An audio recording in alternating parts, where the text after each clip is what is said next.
जरा सोचिए, आसमान से आग के गोले बरस रहे हो, पूरी धरती कांप रही हो, हवाओं में मौत की गंध हो और सामने एक ऐसा इंसान खड़ा हो जिसके पास बचने के लिए कोई ढाल या कवच ना हो, जिसके हाथ में सिर्फ एक सूखी लकड़ी का डंडा हो, और वो डंडा दुनिया के सबसे बड़े परमाणु बम को भी अपने अंदर पी जाए। क्या आप इस बात पर यकीन करेंगे?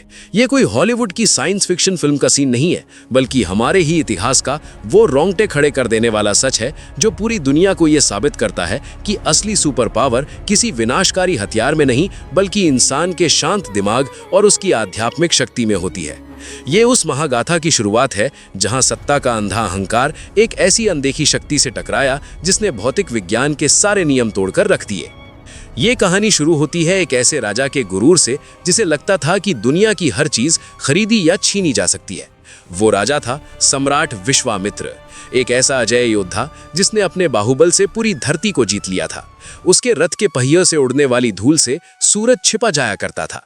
लाखों की विशाल सेना, अस्त्र शस्त्रों का अथाह भंडार और हर युद्ध में मिलने वाली जीत ने विश्वामित्र के दिमाग में एक भ्रम पैदा कर दिया था कि सत्ता और शस्त्र से बढ़कर इस ब्रह्मांड में कुछ भी नहीं है।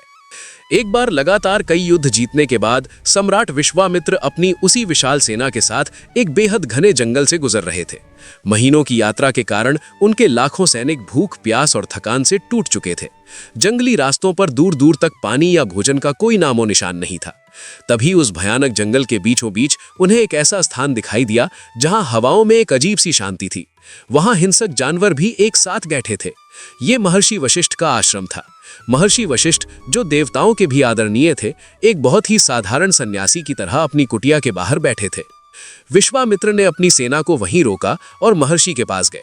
वशिष्ठ जी ने एक राजा के योग्य उनका आदर सत्कार किया, लेकिन विश्वामित्र के मन में एक ही सवाल था, मेरे इन लाखों भूखे सैनिकों का क्या होगा? ये एक साधारण सा सन्यासी जो खुद कंदमूल खाता है, वो मेरी इतनी विशाल सेना का पेट कैसे भरेगा? विश्वामित्र का ये सोचना स्वाभाविक था, लेकिन अगले ही पल उनकी आंखों के सामने एक ऐसा चमत्कार होने वाला था जो इंसान की सोच और समझ की धज्जियां उड़ा देने के लिए काफी था। महर्षि वशिष्ठ ने आंखें बंद की और मुस्कुराते हुए अपनी एक गाय को पुकारा। उस गाय का नाम था नंदिनी। ये कोई साधारण जानवर नहीं थी, बल्कि साक्षात कामधेनु की पुत्री थी। अगर आज के आधुनिक विज्ञान की भाषा में समझें तो नंदिनी इच्छा पूर्ति करने वाला एक कॉस्मिक मैट्रिक्स या इन्फिनिट एनर्जी जनरेटर थी। वशिष्ठ जी ने नंदिनी से कहा, हे माता, मेरे अतिथि भूखे हैं, कृपया इन्हें तृप्त करें। महर्षि के इतना कहते ही जो हुआ उसे देखकर विश्वामित्र और उनके लाखों सैनिकों की आंखें फटी की फटी रह गईं। नंदिनी के शरीर से एक दिव्य प्रकाश निकला और पलक झपकते ही हवा से भोजन प्रकट होने लगा। वहां 56 प्रकार के स्वादिष्ट व्यंजन, अमृत जैसे पेय पदार्थ, ताजे फल और मिठाइयों की नदियां बहने लगीं। जो सैनिक भूख से मर रहे थे वो छक्कर खाने लगे। कुछ ही मिनटों में लाखों की सेना पूरी तरह से तृप्त हो गई, लेकिन नंदिनी का वो चमत्कारिक प्रभाव रुकने का नाम ही नहीं ले रहा था। विश्वामित्र, जो अब तक वशिष्ठ को एक मामूली सन्यासी समझ रहे थे, उनके अंदर का तानाशाह अचानक जाग उठा। उनका दिमाग एक अलग ही दिशा में दौड़ने लगा। उन्होंने सोचा, एक ऐसी मशीन, एक ऐसी असीमित ऊर्जा पैदा करने वाली दिव्य शक्ति इस मिट्टी की झोपड़ी में क्या कर रही है? इसका असली हकदार तो मैं हूं। ये नंदिनी मेरे राजमहल की शोभा बढ़ानी चाहिए, ताकि मुझे कभी अपनी सेना के लिए रसद की चिंता ही न करनी पड़े। यहां से शुरू हुआ ब्रह्मांड का वो पहला सबसे बड़ा टकराव, जहां लालच ने धर्म को चुनौती दी। विश्वामित्र ने महर्षि वशिष्ठ के सामने प्रस्ताव रखा, महर्षि, आप इस एक गाय के बदले मुझसे करोड़ों गाय ले लीजिए, सोने चांदी के पहाड़ ले लीजिए, मेरा आधा राज्य ले लीजिए, लेकिन ये नंदिनी मुझे दे दीजिए। वशिष्ठ जी बेहद शांत स्वर में बोले, राजन, ये नंदिनी मेरी कोई संपत्ति नहीं है जिसे मैं बेच दूं। ये मेरे धर्म और यज्ञ का एक अभिन्न अंग है। मैं इसे किसी भी कीमत पर नहीं दे सकता। वशिष्ठ का ये ना सुनना विश्वामित्र के अहंकार पर हथौड़े की तरह लगा। एक राजा जिसे कभी किसी ने ना नहीं कहा था, वो क्रोध से पागल हो गया। उसने अपनी सेना को आदेश दिया कि नंदिनी को बलपूर्वक रस्सियों से बांधकर घसीटते हुए ले जाया जाए। सैनिक नंदिनी को पीटने लगे। नंदिनी रोती हुई महर्षि वशिष्ठ की ओर देखने लगी। उसकी आंखों में एक सवाल था कि क्या आप इतने कमजोर हैं कि मुझे बचा नहीं सकते? वशिष्ठ जी अपनी जगह से 1 इंच भी नहीं हिले। उन्होंने कोई हथियार नहीं उठाया, कोई मंत्र नहीं पढ़ा। उन्होंने केवल एक गहरी हुंकार भरी और उसी एक आवाज के साथ प्रकृति का सबसे भयंकर चमत्कार हुआ। नंदिनी के शरीर से बहने वाले पसीने की हर एक बूंद से अचानक हजारों लाखों भयानक और खूंखार योद्धा पैदा होने लगे। शक, पल्लव, यवन और किरात जैसी रहस्यमयी और जादुई सेनाएं हवा से प्रकट हुईं और उन्होंने पल भर में विश्वामित्र की पूरी अजय सेना को गाजर मूली की तरह काटना शुरू कर दिया। अपनी लाखों की सेना को आंखों के सामने खाक होता देख विश्वामित्र के 100 पुत्रों ने क्रोध में अंधे होकर महर्षि वशिष्ठ पर जानलेवा हमला कर दिया। 100 योद्धा एक साथ अपने सबसे खतरनाक हथियारों के साथ एक निहत्थे सन्यासी की तरफ दौड़ पड़े। लेकिन वशिष्ठ जी फिर भी शांत बैठे रहे। जैसे ही वो 100 पुत्र उनके करीब पहुंचे, वशिष्ठ जी ने सिर्फ अपने मुख से एक फूंक निकाली। उस एक फूंक से पैदा हुई आध्यात्मिक अग्नि ने विश्वामित्र के 99 पुत्रों को उसी सेकंड जलाकर राख के ढेर में बदल दिया। केवल एक पुत्र अधिरथ जीवित बचा ताकि वो अपने पिता को ये कहानी याद दिला सके। कुछ ही पलों में सब कुछ शांत हो गया। जो विश्वामित्र कुछ देर पहले पूरी दुनिया के मालिक होने का घमंड कर रहे थे, वो अब अपने 99 बच्चों की राख और अपनी पूरी सेना की लाशों के बीच घुटनों के बल जमीन पर बैठे थे। उनका पूरा साम्राज्य, उनका सारा गुरूर एक झटके में मिट्टी में मिल चुका था। लेकिन विश्वामित्र का अहंकार मरा नहीं था, बल्कि वो एक डार्क और खौफनाक जिद में बदल चुका था।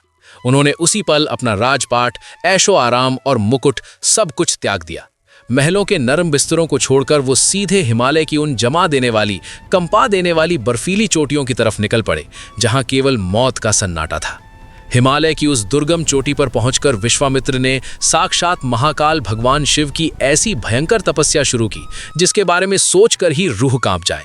भूखे प्यासे बर्फ के तूफानों के बीच बिना पलक झपकाए वो सिर्फ और सिर्फ एक ही लक्ष्य पर केंद्रित थे, विशिष्ट का विनाश। उनकी तपस्या की आग इतनी तेज थी कि हिमालय की बर्फ पिघलने लगी और स्वर्ग में बैठे देवताओं के सिंहासन डोलने लगे। प्रकृति के नियम टूटने लगे और अंततः ब्रह्मांड के संहारक भगवान शिव को उस जिद्दी राजा के सामने प्रकट होना ही पड़ा। शिव ने जब आंखें खोली तो विश्वामित्र उनके चरणों में गिर पड़े। महादेव ने कहा, मांगो विश्वामित्र, तुम्हें क्या चाहिए? क्या खोया हुआ साम्राज्य चाहिए या असीमत दौलत? विश्वामित्र ने अपनी खून से लाल आंखें ऊपर उठाईं और एक ऐसी मांग कर दी जिसने देवताओं को भी खौफ में डाल दिया। विश्वामित्र ने कहा, प्रभु, मुझे न राज्य चाहिए न दौलत, मुझे धनुर्वेद का पूरा रहस्य और इस ब्रह्मांड के वो सारे दिव्यास्त्र चाहिए जो देवताओं, दानवों, यक्षों और गंधर्वों के पास है। मुझे साक्षात मृत्यु का वरदान चाहिए। भगवान शिव ने तथास्तु कह दिया और इसी एक शब्द के साथ विश्वामित्र अब एक इंसान नहीं रहे, वो ब्रह्मांड के सबसे खतरनाक वेपन्स ऑफ मास डिस्ट्रक्शन का एक चलता फिरता भंडार बन चुके थे। उनके पास अब ऐसी शक्तियां थीं जो पल भर में ग्रहों को चीर सकती थीं, महासागरों को सुखा सकती थीं। शक्तियों के उस भयानक नशे में चूर विश्वामित्र के चेहरे पर एक क्रूर मुस्कान तैर गई। अब उन्हें यकीन था कि वशिष्ठ का वो साधारण सा डंडा या उसकी कोई भी माया उन्हें रोक नहीं पाएगी। हथियारों के उस खौफनाक जकीरे के साथ विश्वामित्र एक बार फिर उसी शांतिपूर्ण आश्रम की तरफ लौटे, लेकिन इस बार उनके मन में कोई संवाद नहीं था, कोई चेतावनी नहीं थी। आश्रम के करीब पहुंचते ही विश्वामित्र ने सीधे अपने धनुष पर आग्नेयास्त्र चढ़ाया और उसे आश्रम की तरफ छोड़ दिया। पलक झपकते ही आसमान से आग के गोलों की बारिश होने लगी। वो हरा भरा शांत जंगल धूं धूं कर जलने लगा। आसमान धुएं से काला पड़ गया। जानवर अपनी जान बचाने के लिए चीखते हुए भागने लगे। मासूम ऋषि मुनि और बच्चे खौफ के मारे कांपते हुए महर्षि वशिष्ठ की कुटिया की तरफ दौड़े। बचाइए महर्षि, प्रलय आ गया है, विश्वामित्र हमें भस्म करने लौट आया है। चारों तरफ चीख पुकार, मौत का तांडव और भयंकर आग की लपटों के बीच महर्षि वशिष्ठ बहुत ही शांति से अपनी कुटिया से बाहर निकले। उनके चेहरे पर न मौत का खौफ था, न माथे पर पसीने की एक बूंद। उन्होंने न कोई मंत्र पढ़ा, न घबराहट में किसी देवता को पुकारा। उन्होंने बस अपने पास रखी एक साधारण सी सूखी लकड़ी उठाई जिसे ब्रह्मदंड कहा जाता था। वशिष्ठ जी उस प्रलयंकारी आग के बीचों बीच गए, उस लकड़ी के डंडे को जमीन पर गाड़ा और उसके पीछे आंखें बंद करके ध्यान मुद्रा में आराम से बैठ गए। विश्वामित्र ने दूर से वशिष्ठ को निहत्था बैठा देखा तो उनका पागलपन और बढ़ गया। उन्होंने एक के बाद एक ब्रह्मांड के सबसे विनाशकारी अस्त्र छोड़ने शुरू कर दिए। उन्होंने वरुणास्त्र छोड़ा, जिसमें इतनी ताकत थी कि वो पूरे आश्रम को एक भयंकर सुनामी में डुबो दे। पानी का एक विशाल बवंडर आसमान से वशिष्ठ की तरफ बढ़ा, लेकिन जैसे ही वो उस लकड़ी के डंडे से टकराया, वो पूरी की पूरी सुनामी पानी की कुछ बूंदों में बदलकर जमीन पर गिर गई। विश्वामित्र झल्ला गए। उन्होंने तुरंत वायव्यास्त्र चला दिया। ये वो अस्त्र था जो बड़े बड़े पहाड़ों को जड़ से उखाड़ कर उड़ा सकता था। एक भयानक बवंडर पेड़ों को उखाड़ता हुआ वशिष्ठ की तरफ दौड़ा, लेकिन उस डंडे के पास पहुंचते ही वो बवंडर एक ठंडी और शांत हवा के झोंके में बदल गया, जिसने वशिष्ठ जी के बालों को बस हल्के से छुआ। विश्वामित्र की आंखें फटी रह गईं। उन्होंने पागलों की तरह यक्षअस्त्र, गंधर्वस्त्र, कालचक्रस्त्र एक के बाद एक हजारों मिसाइलें छोड़ दी। आसमान से मौत की बारिश हो रही थी, लेकिन वो सारे के सारे अस्त्र उस एक सूखी लकड़ी के अंदर ऐसे समाते जा रहे थे जैसे किसी विशाल रेगिस्तान में पानी की बूंदें गिरकर गायब हो जाती हैं। वशिष्ठ जी का वो डंडा ब्रह्मांड के हर भौतिक हथियार को शून्य कर रहा था। विश्वामित्र का दिमाग सुन्न पड़ गया। उनका पूरा शरीर पसीने से भीग चुका था और हाथ कांप रहे थे। शिव से मिले उनके सारे दिव्यास्त्र खत्म हो चुके थे और सामने बैठा सन्यासी अपनी जगह से 1 इंच भी नहीं हिला था। अब विश्वामित्र के पास खोने के लिए कुछ नहीं बचा था और उनका अहंकार अब एक ऐसी हताशा में बदल चुका था जहां इंसान अपनी सबसे बड़ी गलती करता है। विश्वामित्र ने अपने तरकश से वो आखिरी अस्त्र निकाल लिया जिसे निकालने के बारे में देवता भी 1000 बार सोचते हैं। वो अस्त्र था ब्रह्मास्त्र, अल्टीमेट न्यूक्लियर ऑप्शन, जिसे चलाने का सीधा सा मतलब था पूरी सृष्टि का अंत। विश्वामित्र ने कांपते हाथों से ब्रह्मास्त्र को अपने धनुष पर चढ़ाया और उसकी डोरी खींच दी। डोरी खींचते ही आसमान का रंग खूनी लाल हो गया, समुद्रों में उबाल आ गया और पूरा ब्रह्मांड थर थर कांपने लगा। विश्वामित्र की आंखों में एक सनक थी कि अगर मैं नहीं जीत सकता तो इस पूरी दुनिया को ही खत्म कर दूंगा। ये कोई आम तीर नहीं था, ये साक्षात प्रलय था।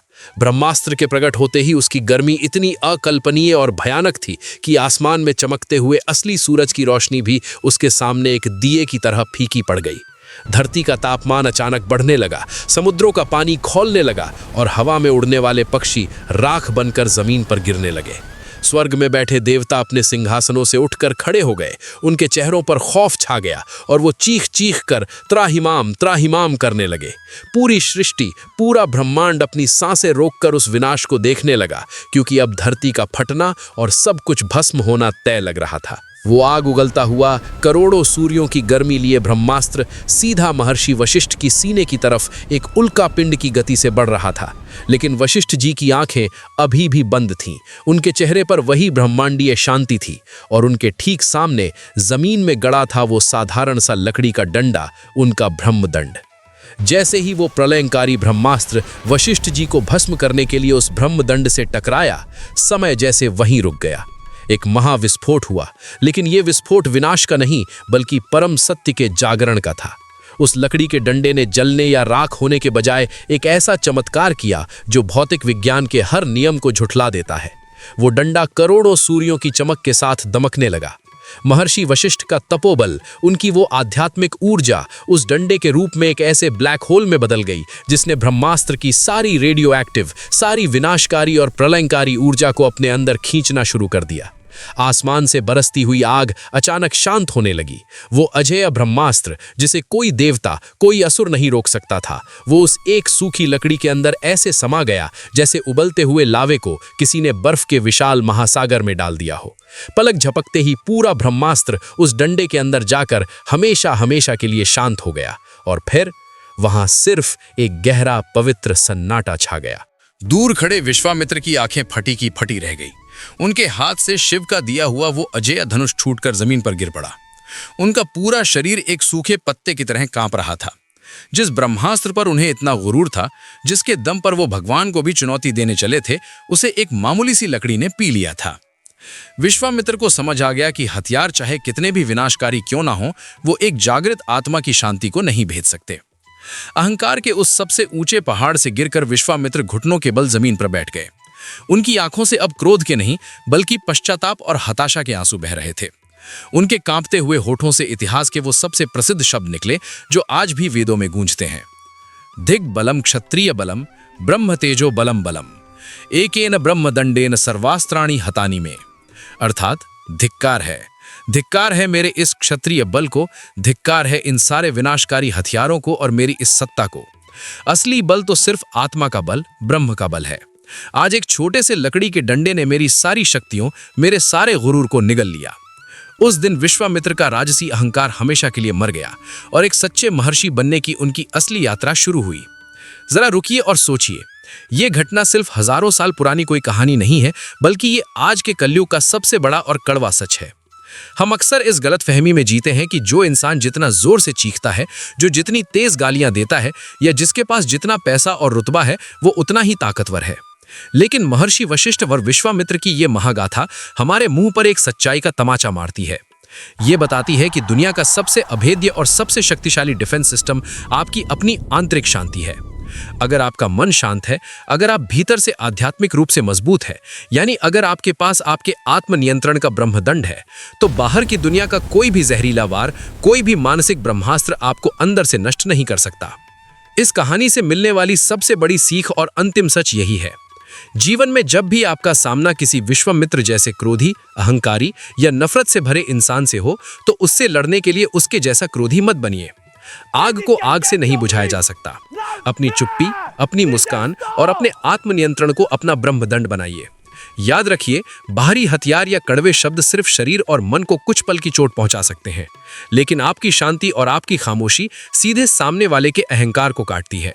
इस दुनिया का असली विजेता वो नहीं जो क्रोध में आकर 1000 लोगों को हरा दे।